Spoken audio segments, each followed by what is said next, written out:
Bonjour et bienvenue dans une nouvelle vidéo. Alors aujourd'hui, comme vous avez pu voir dans le titre, ça va être une vidéo un petit peu différente parce que ça me tient beaucoup à cœur de la faire. Comme vous avez pu sans doute le voir dans ma vidéo haul, j'ai des fois parlé du fait que j'ai perdu beaucoup de poids récemment. Et effectivement, j'ai fait une sleeve en septembre 2015. Et si jamais ça vous intéresse, restez avec moi, je vais en parler tout de suite. Alors, ce qu'il faut savoir, c'est que depuis toujours, mon poids a toujours été au-dessus de la moyenne. Je suis née et pendant toute mon enfance, mon poids a suivi une courbe qui était au-dessus de la norme. Au lycée, j'ai toujours été un petit peu au-dessus et j'ai commencé à faire des régimes et du coup j'ai l'effet yo-yo. Et puis à un moment donné, j'ai arrêté de grandir, mais j'ai continué à grossir, ce qui fait que je suis arrivée à un moment donné où ça ne pouvait plus continuer. Il fallait vraiment que je fasse quelque chose. Et les régimes, ok, je perdais, mais je reprenais à chaque fois. Et j'ai entendu parler donc de la sleeve. J'ai réfléchi pendant un an avant de prendre un rendez-vous avec un chirurgien. Donc aujourd'hui, dans cette vidéo, je vais vous parler de mon parcours préopératoire et de mon opération. Et dans une prochaine vidéo, je vous parlerai de tout mon post-op depuis mon opération jusqu'à maintenant. Alors je vais regarder un petit peu en dessous parce que j'ai un carnet avec toutes les dates de noter. Donc le premier rendez-vous avec mon chirurgien s'est fait au mois de juin 2014. Donc j'ai eu un premier rendez-vous. Je savais que pour moi les démarches seraient assez longues parce que je rentrais d'Irlande du Nord. Je finissais mon bac plus 3. Je savais que de toute façon étant étudiante je ne pourrais me faire opérer que pendant l'été. Donc je savais que je me ferais pas opérer avant l'été 2015. Donc c'est pour ça que j'ai pris rendez-vous à ce moment-là, parce que je savais que ça allait être long déjà, les démarches sont longues, et je voulais prendre mon temps. Donc premier rendez-vous avec le chirurgien au mois de juin 2014. J'ai eu ensuite un rendez-vous avec la diététicienne donc, qui fait partie du projet avec le chirurgien, donc ils travaillent ensemble tous les deux. Donc j'ai pas eu de rendez-vous avant le mois de septembre 2014 où on a mis en place un, déjà le fractionnement où je devais déjà manger normalement une collation le midi, n'importe quoi, une collation le matin et l'après-midi. Et elle avait noté, enfin j'avais rendu un papier où je notais ce que je mangeais et c'était plutôt ce que je mangeais déjà équilibré en fait. Et enfin c'est surtout au niveau des quantités moi que j'avais besoin de beaucoup pour être rassasiée. Ensuite j'ai eu un second rendez-vous diététique mais en groupe le 15 octobre 2014. Donc là, c'était vraiment apprendre les aliments, ce genre de choses. Donc j'ai pas forcément appris grand chose parce que je connaissais déjà la majorité. Ensuite, un autre rendez-vous diététique le 25 novembre 2014. Donc voilà, c'était un rendez-vous individuel, ça s'est très très bien passé. La diététicienne, je trouvais que j'étais très courageuse de me lancer dans ce parcours assez long pour mon âge, mais les diététiciennes, les deux diététiciennes du parcours, elles étaient vraiment très très sympathiques. Donc le 6 janvier 2015, j'ai eu mon premier rendez-vous avec la psychologue, et pas le dernier. J'ai eu plusieurs rendez-vous avec la psychologue, il faut dire que c'est ça qui a été le plus long. Si elle m'avait donné son accord un petit peu plus tôt, enfin je vous reparlerai un petit peu dans la suite, mais ça aurait été, j'aurais pu me faire opérer quand je le souhaitais. J'ai l'impression qu'elle a fait un peu retarder les choses pour pas grand chose, parce que au fil des rendez-vous, elle me posait toujours les mêmes questions, donc je répondais bah, toujours pareil. Et à un moment donné, elle me dit ah je vous cerne pas trop ce genre de choses, je vais vous envoyer voir un collègue psychiatre que j'ai été voir, qui m'a donné son accord directement. Et du coup, quand je suis retournée la voir, elle m'a donné son accord. Donc voilà, ça a été un petit peu bizarroïde. Ensuite, j'ai eu un premier rendez-vous avec le gastro-entérologue le 22 janvier 2015. Vous vous en foutez peut-être des jours, mais bon, voilà, c'est noté, donc je le dis. Hein. Le 22 janvier, donc le gastro, il m'a fait une échographie de tous les organes qui se trouvaient dans mon ventre, n'est-ce pas? Et on a mis en place la fibroscopie qui m'a fait le 17 février. Donc je me souviens, j'ai fait ça dans les vacances de février. Donc moi j'avais demandé de toute façon une anesthésie générale, je ne voulais rien sentir, je voulais qu'on m'endorme, qu'ils fassent leur truc et que je me réveille tranquillement parce que ça, sans anesthésie, je pense que j'aurais pas pu le faire ou alors ça aurait été très compliqué. Donc pour ça évidemment j'ai eu un rendez-vous chez l'anesthésiste. Le même jour que le rendez-vous chez le gastro où il m'a fait l'échographie, où je me souviens que quand j'avais téléphoné, on a mis ça en place tout de suite, comme ça c'était fait. Donc pendant ce temps-là, j'ai eu mon deuxième rendez-vous, c'est le psychologue encore en janvier. Au mois d'avril, j'ai eu mon premier rendez-vous pneumologue où elle m'a fait un test de souffle. Donc, il fallait souffler dans une cabine là, il fallait souffler une petite bille le plus fort possible. Donc, ça s'est très bien passé. Elle m'a examiné un petit peu. Elle m'a dit qu'il fallait que je fasse le test de l'apnée du sommeil. Euh, et elle m'a dit vous en faites probablement pas. Vous avez un bon souffle. Les voix ont l'air dégagées. Donc j'ai été équipée, je crois que j'ai une photo qui traîne quelque part où je suis équipée, ce genre de choses, je vous la mettrai ici. Donc des capteurs un peu partout sur le doigt. Donc j'ai passé une nuit pas terrible, hein, j'ai un petit peu eu du mal à m'endormir. Et donc j'ai ramené tout ça le lendemain matin et quelques jours après, elle m'appelle, mauvais signe. Il se trouvait que je faisais une apnée du sommeil toutes les 2 minutes, donc quasiment une trentaine par heure, donc j'ai dû être appareillée jusqu'à mon opération. Donc pour le pneumologue, ça c'était fait. Ensuite j'ai vu le cardiologue au mois de mars, donc un petit peu avant le pneumo. Donc échographie du... non, pas échographie du cœur. Électrocardiogramme. Tout s'est très bien passé, elle m'a donné son accord sans problème, hein. J'avais pas de problème cardiovasculaire, ce genre de choses. Donc voilà. Pendant ce temps-là, j'avais quelques rendez-vous chez le psychologue, hein. Donc, ce qu'il faut savoir, c'est que j'avais étalé mes rendez-vous comme ça parce que déjà, pour avoir des rendez-vous sur Nantes, parce que je me suis fait opérer à la clinique Jules Verne à Nantes et j'ai voulu que tous les spécialistes soient sur clinique Jules Verne quasiment, parce que j'avais une liste et la majorité était sur la clinique Jules Verne. Et je faisais mes études à Angers, donc il fallait que je fasse la route, que je trouve les bons horaires pour y aller, parce que j'avais un emploi du temps assez chargé quand même en Master 1, donc je faisais 8h-18h quasiment. Donc il fallait que je case des rendez-vous, donc des fois je faisais des allers-retours dans la journée, c'était vraiment pas facile, donc c'est pour ça qu'aussi que ça a pris un an pour moi, même plus d'un an pour me faire opérer. Après, j'ai vu mon endocrino. Donc, ce qu'il faut savoir aussi, c'est que j'ai une maladie endocrinologique. Donc, j'ai un syndrome ovarien polykystique qui a été découvert en 2010. Un souci hormonal qui fait que. Qui a impliqué aussi ma prise de poids avec les années. J'ai une pilosité assez importante. J'avais des règles très irrégulières. Je perdais beaucoup mes cheveux.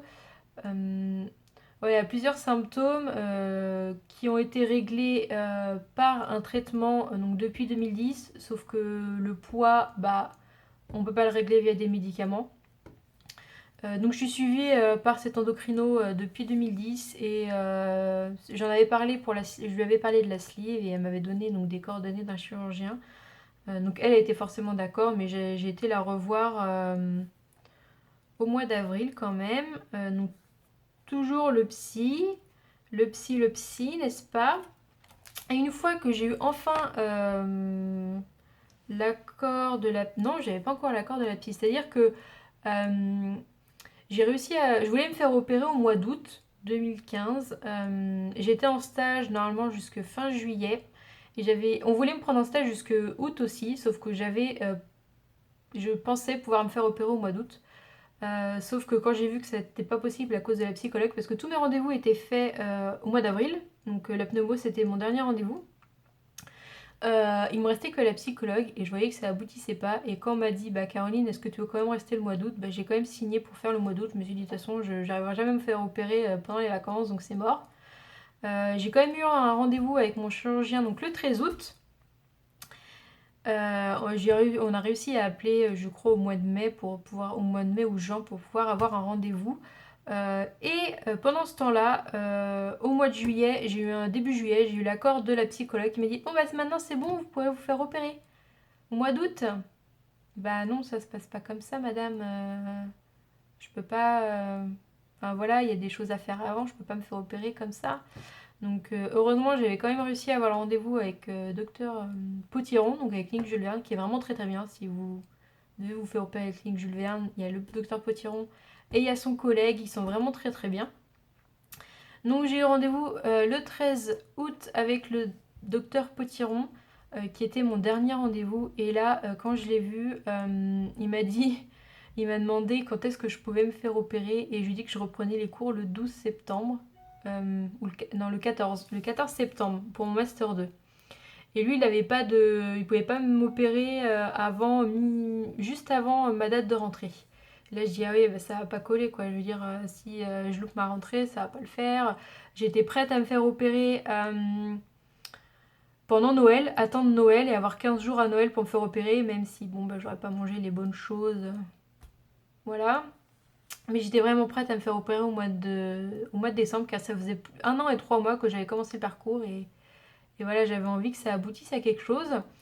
Donc il m'a regardé, il m'a dit écoutez, je vais tout faire pour que vous fassiez opérer avant votre rentrée. Donc il m'a réussi à me trouver une place le 2 septembre. Il m'a dit en 15 jours, vous devriez être remise de l'opération. Normalement, ça devrait aller. Donc j'ai réussi à avoir une date pour le 2 septembre et j'étais vraiment tellement contente de pouvoir me faire opérer avant ma rentrée. J'étais tellement contente, il a vraiment été tellement sympa de me faire passer avant, avant la date qu'il pouvait à la base. Donc il me restait peut-être 15 jours à me préparer. Donc j'ai eu un rendez-vous avec l'anesthésiste. J'ai été revoir la pneumologue parce qu'elle voulait me revoir avant l'opération. Et j'ai revu mon endocrino. Et j'ai dû faire un régime yaourt 4 jours avant l'opération. Donc vraiment moi c'était que du yaourt pour faire diminuer le foie pour que ce soit plus accessible pour le chirurgien. Pour que l'opération se passe le mieux possible. Donc j'ai vraiment fait aucun écart. Donc c'était vraiment yaourt nature, petit suisse nature, fromage blanc nature, 0% avec de l'édulcorant, matin, midi et soir. Et on est arrivé le 2 septembre, jour de l'opération. Donc je suis rentrée à la clinique le matin même. Je devais rentrer à 10h, mais je suis rentrée à 7h30. On m'avait appelé quelques jours avant pour me dire que je pouvais rentrer plus tôt. J'ai fait la douche à la bétadine. Voilà, on m'a rasé les petits poils en dessous du nombril. Hein. Et puis je suis descendue au bloc vers 10h, il me semble. Voilà, l'opération s'est vraiment très très bien passée. Celle de réveil, ça allait. J'avais quelques douleurs sur le côté gauche, il me semble. Apparemment, c'était peut-être le poumon ou ce genre de choses, mais on m'a donné ce qu'il fallait et c'est passé très vite. Et puis, je suis remontée dans ma chambre vers 4h de l'après-midi. Donc, j'ai eu un petit peu de visite de mes parents. Et voilà, enfin j'avais vraiment pas de douleur à part un petit peu sur donc ce côté gauche, mais j'avais pas de douleur. Je n'ai pas eu, il faut dire que moi j'ai eu de la chance, je pense que j'ai eu de la chance. Je n'ai pas eu de douleur de gaz, en tout cas je les ai pas senties. Les seules douleurs que j'avais c'était les agrafes, les cicatrices quand je me tournais, quand je voulais me tourner, ça me faisait vraiment mal. Mais c'était tout, j'ai vraiment pas souffert. Le soir, donc j'étais attachée, j'avais une perfusion au niveau du bras, donc au niveau de l'avant-bras, parce qu'ils voulaient pas mettre dans le pli du coude. J'aurais préféré qu'ils mettent dans le pli du coude vu ce qui m'est arrivé après. J'avais ça, j'avais un drain au niveau en dessous de la poitrine. Et c'est tout. Enfin, j'avais aussi de l'oxygène qui m'ont fait passer en sortant du bloc. Mais j'ai pas dormi avec parce qu'après j'ai dormi avec ma machine pour l'apnée. Donc j'ai gardé la perf jusqu'au lendemain.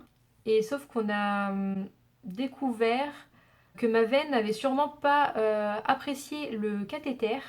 Et du coup, le liquide qui me faisait passer par le cathéter était en train de passer à côté du bras. Et ce qui fait que mon bras a gonflé et était tout dur. Donc on m'a enlevé le cathéter hein, parce que j'ai remangé ce jour-là, je crois, de la compote. Donc du coup, plus besoin d'être perfusé. Donc on m'a mis plein de compresses de daquin pour pouvoir faire dégonfler. Mais j'avais le bras qui avait doublé de volume. C'était un petit peu bizarre. Le drap, je l'ai gardé jusqu'à ce que je sorte. Donc le lendemain de l'opération, donc le jeudi, tout allait bien. Donc à part ce petit incident de la perfusion. Je m'ennuyais. Moi, les jours à l'hôpital, je m'ennuie. Même si à la télé, ce genre de choses, je m'ennuyais. Donc en plus, tout allait bien. J'ai recommencé à manger pas le matin, il me semble. Oui, oui, parce que la veille, on m'avait demandé, oui, vous voulez prendre quoi, café ou thé au petit déjeuner? Et là, j'ai dit, j'aime pas le thé, j'aime pas le café. Ah oui, non, mais faut choisir un des deux, hein, parce qu'en fait, je devais tremper des biscottes pour les faire fondre dans le thé ou le café pour pouvoir les manger.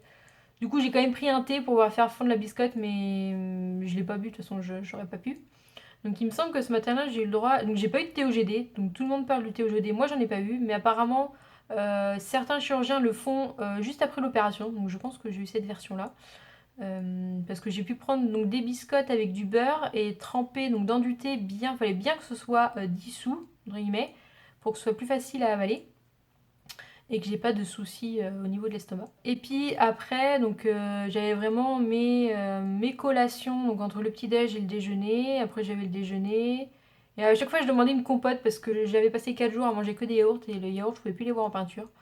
Donc j'avais demandé des compotes. Sauf que la compote j'en mangeais une cuillère et ouais, c'était fini quoi. Et sauf que du coup elle restait là la compote jusqu'au déjeuner ou au dîner et on m'enlevait la compote pour en remettre une autre alors que je l'avais même pas mangée. J'ai vu le chirurgien donc ce jour-là, il m'a dit que tout allait bien, donc il m'a dit que je pouvais sortir dès le vendredi. Si j'avais quelqu'un pour venir me chercher, j'étais là oui, oui, oui, je veux sortir, je veux sortir. Donc j'ai même pu me lever, ce genre de choses. Donc j'avais toujours mon drain. Et le vendredi, juste avant de sortir, donc je suis sortie en début d'après-midi, j'ai eu le droit le midi à ma première purée aux haricots verts et au poisson, je crois. Mais pareil, j'ai mangé une fourchette. Voilà, après j'en pouvais plus. Mais elle était pas mauvaise finalement, elle était pas mauvaise. Et puis le matin, même le thé, je sais plus si j'ai eu un petit déj le jeudi ou que le vendredi. Impossible de me souvenir, je sais plus du tout. En tout cas, je me souviens avoir un petit déj avec du thé et des tartines. Donc voilà, bien fondu. Donc moi, j'ai pas eu de période liquide, je suis passée tout de suite au mixé et après j'ai dû faire écraser. Voilà, je vais m'arrêter là et je pense que je vais faire une autre vidéo pour parler de tout mon parcours post-op parce que j'ai tout noté dans mon petit carnet avec ma perte de poids. Restez connectés parce qu'elle va bientôt arriver, je pense que je la mettrai la semaine prochaine. J'espère que ça vous aura plu, n'hésitez pas si vous êtes en parcours pour une sleeve, si vous avez des questions, n'hésitez pas à les laisser en commentaire, j'y répondrai avec plaisir. J'aime bien aider les autres sur leur parcours, je fais partie d'un groupe Facebook sur les bypassés et les slivés. Et vraiment, j'aime bien aider les autres quand ils ont des questions parce que je trouve que c'est essentiel d'être au courant de tout parce que c'est pas facile. Une sleeve, faut y réfléchir avant. Ça change la vie, c'est sûr, mais ça peut la changer en mal. Je sais qu'il y a beaucoup de personnes qui le vivent très mal. N'hésitez pas à poser vos questions si vous êtes en parcours ou si vous êtes opéré récemment ou n'importe quoi, ou même si vous n'êtes pas slivé ou si vous n'avez pas l'intention. N'hésitez pas. On se retrouve la semaine prochaine et à bientôt.